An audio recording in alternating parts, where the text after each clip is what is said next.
मित्रांनो नमस्कार. मी ॲडव्होकेट विनायक देशमुख. नेहमीप्रमाणे मी नवीन विषय आपल्यासमोर कायद्याचे विषय सोप्या शब्दात सांगण्याचा प्रयत्न करत असतो. आजही मी एक नवीन विषय घेऊन आपल्यासमोर येत आहे.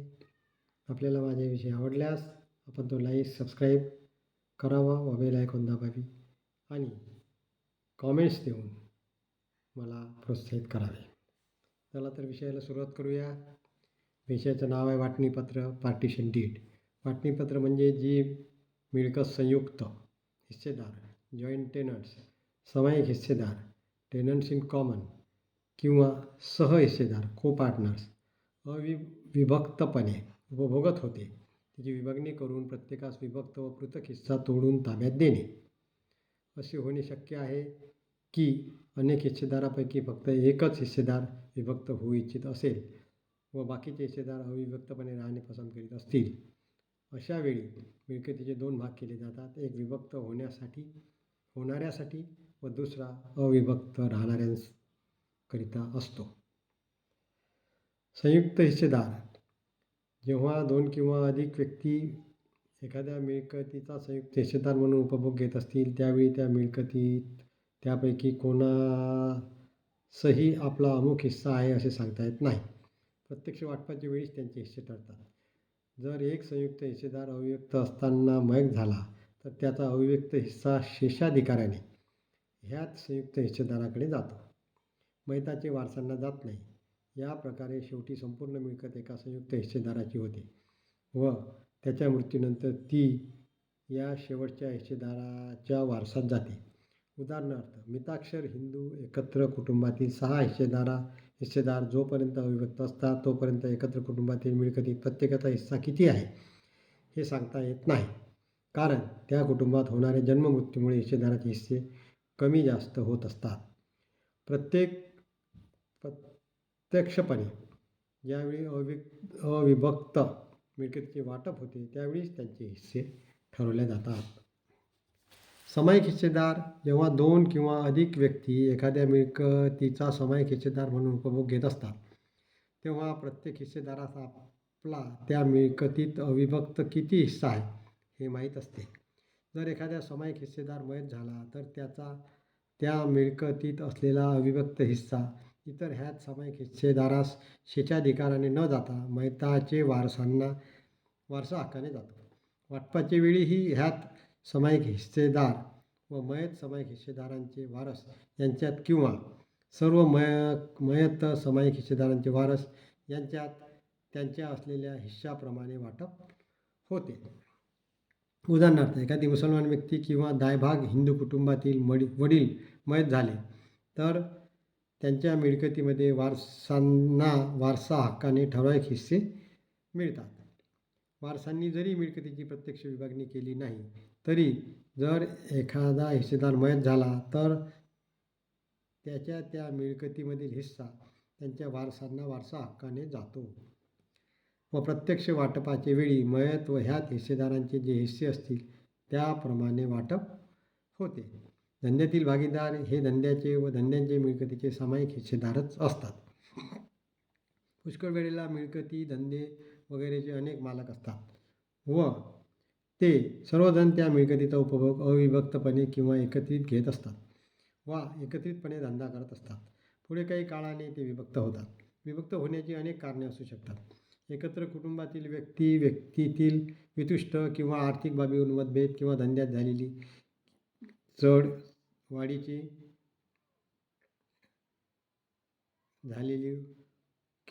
वाढीची अपेक्षा ही कारणे असू शकतात.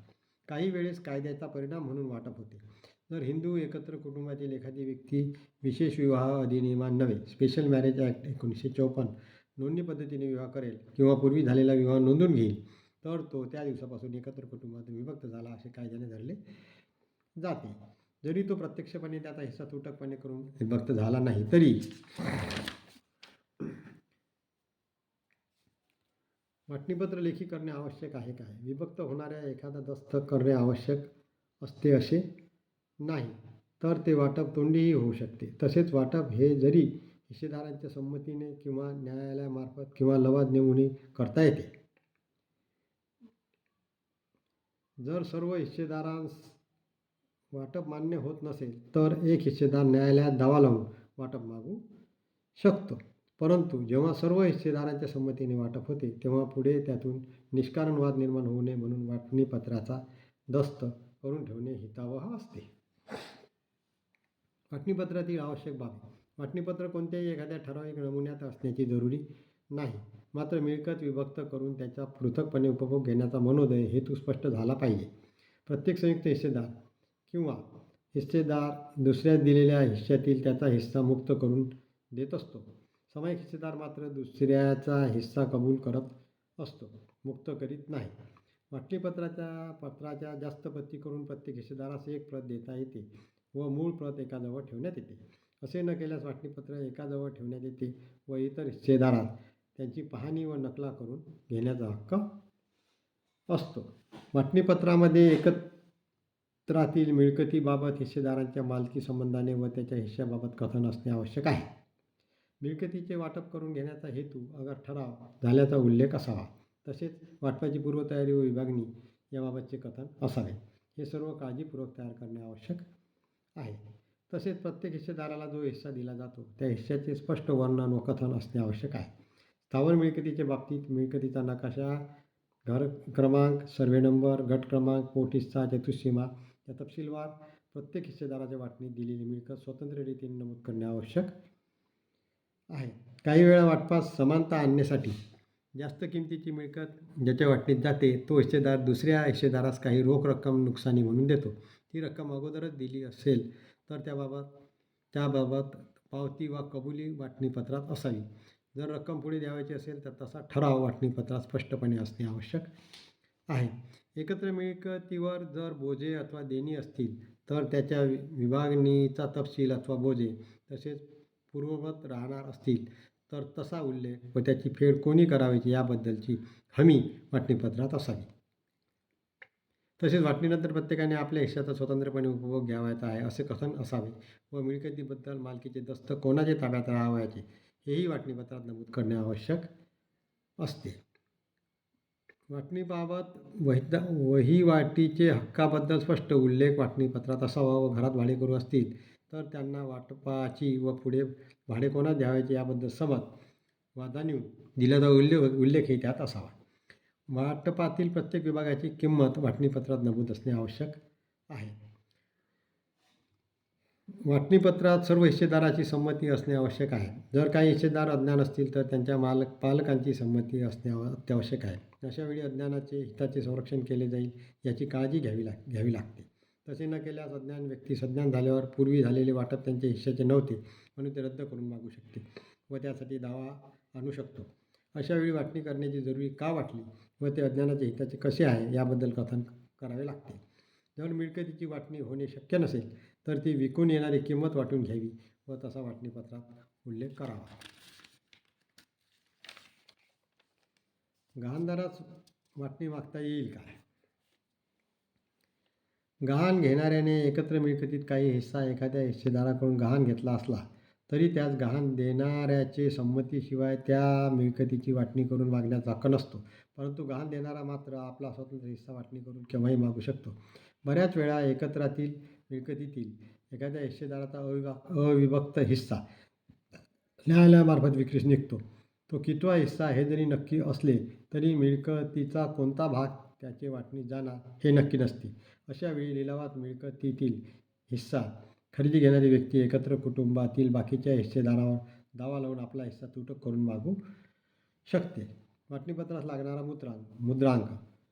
बॉम्बे स्टॅम्प ॲक्ट 1958च्या कलम 2 मध्ये वाटणीपत्राची व्याख्या दिलेली आहे. ती अशी: वाटणीपत्र म्हणजे ज्या दस्ताने एकत्रातील मिळकतीचे हिस्सेदार वाटणी तुटक करून घेतात अथवा वाटणी करून घेण्याचे ठरवतात असा दस्त आणि त्यात खालील दस्तांचाही समावेश होतो: मुलकी अधिकाऱ्याने अथवा दिवाणी न्यायालयाने केलेल्या वाटपाचा अंतिम आदेश, लवादाचा वाटप करणारा निवाडा आणि जेव्हा असा कोणताही दस्त न करता वाटप झाले असेल तेव्हा ते प्रकट करण्याच्या इराद्याने अथवा इतर कोणत्याही उद्देशाने वाटपाच्या तरतुदीचा समावेश झाला आहे व ज्यावर हिस्सेदारांच्या सह्या आहेत असा किंवा असे दस्त. आवश्यक मुद्रांक. वर उल्लेख केलेले वाटणीपत्र साधारण मुद्रांकावर जनरल स्टॅम्पवर लिहावयाचे असते. वाटणी होणारा हिस्सा हा नेहमी मोठ्या हिश्श्यातून तोडून देतात.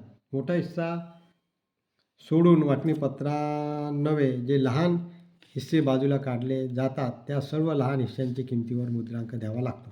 दिवाणी न्यायालयामार्फत अथवा मुलकी अधिकाऱ्याकडून वाटप करून घेतले तरीही अंतिम हुकुमनामा मुद्रांकावर लिहून घ्यावा लागतो. मात्र मुंबई न्यायालय शुल्क अधिनियम 1959, the Bombay court fee act 1959 कलम 51 अन्वये जर कलम 6 रोमन 7 प्रमाणे वाटपाच्या दाव्यात न्यायालय शुल्क दिलेले असेल तर अशा दाव्यातील वाटपाच्या अंतिम हुकुमनाम्यास मुद्रांक देण्याची जरुरी नाही. एखाद्या संपूर्ण मिळकतीची किंमत 5,000 रुपये आहे. त्या मिळकतीचे 2,000 व 1,000चे 3 असे 4 हिस्से वाटपात झाले तर सर्वात मोठा हिस्सा म्हणजे 2,000 रुपयांचा हिस्सा कायम ठेवून मिळकतीतून जे 1,000चे 3 वाटे बाहेर पडले त्या 3,000 रुपयांवर मुद्रांक भरावा लागेल. वरील उदाहरणात जर 5,000 रुपयाचे 5 सारखे हिस्से झाले तर 1,000 वगळून इतर सर्व हिस्स्यांच्या एकूण 4,000 रुपयावर मुद्रांक द्यावा लागेल. वाटणी होणाऱ्या मिळकतीवर जर कोणाचा पोटगी वगैरेचा बोजा असेल वा पोटगीकरता जर मिळकतीतील एखादी ठराविक किमतीचा हिस्सा स्वतंत्र ठेवला असेल तर तो हिस्सा नाहीत असे समजून उरलेली मिळकत वाटून घ्यावायची असते. परंतु अशी मिळकत स्वतंत्र न ठेवता तीही वाटून घ्यावयाची ठरली तर तिचाही वाटल्या जाणाऱ्या मिळकतीत समावेश करून वरील दिलेल्या पद्धतीने मुद्रांक भरणे आवश्यक असते. वाटणीपत्रात द्याव्या लागणाऱ्या मुद्रांकाचा दर मुंबई मुद्रांक अधिनियम 1958च्या परिशिष्ट कलम 13 अन्वये रोख्यास किंवा बंधनाम्यास द्याव्या लागणाऱ्या मुद्रांकाप्रमाणे मिळकतीच्या किमतीवर द्यावा लागतो. वाटणीपत्रान्वये वाटणी होणाऱ्या मिळकतीच्या किमतीवर पहिल्या 50 रुपयास 1 रुपया, 51 रुपये ते 100 रुपयास 2 रुपये, पुढे 1,000पर्यंत प्रत्येक 100 रुपयास किंवा त्याच्या भागास 2 रुपये व 1,000चे पुढे प्रत्येक 500 रुपये वगैरे त्याच्या भागात 10 रुपये याप्रमाणे मुद्रांक द्यावा लागतो. ज्यावेळी वाटणीपत्राचा एकापेक्षा जास्त प्रती केल्या जातात त्यावेळी मूळ वाटणीपत्राचा मुद्रांक जर 3 रुपये किंवा 3 रुपयापेक्षा कमी असेल तर बाकीच्या प्रतींना तेवढाच मुद्रांक लागतो.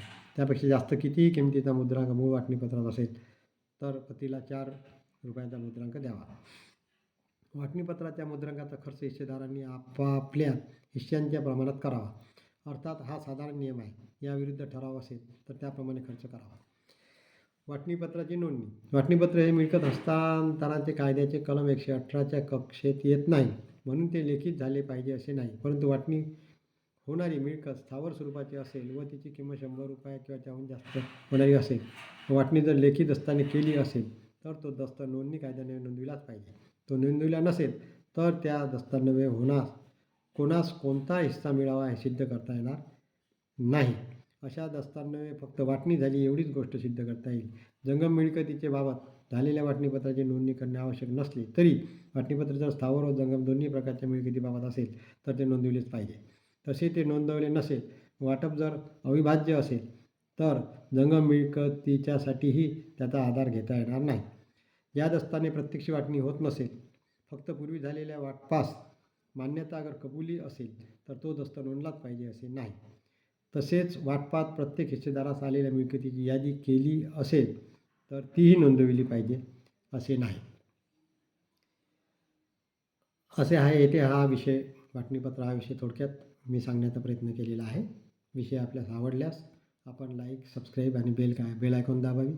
आम्ही कॉमेंट देऊन मी नवनवीन विषय घेऊन यावे अशी आपली इच्छा असेल तर प्रोत्साहित करा.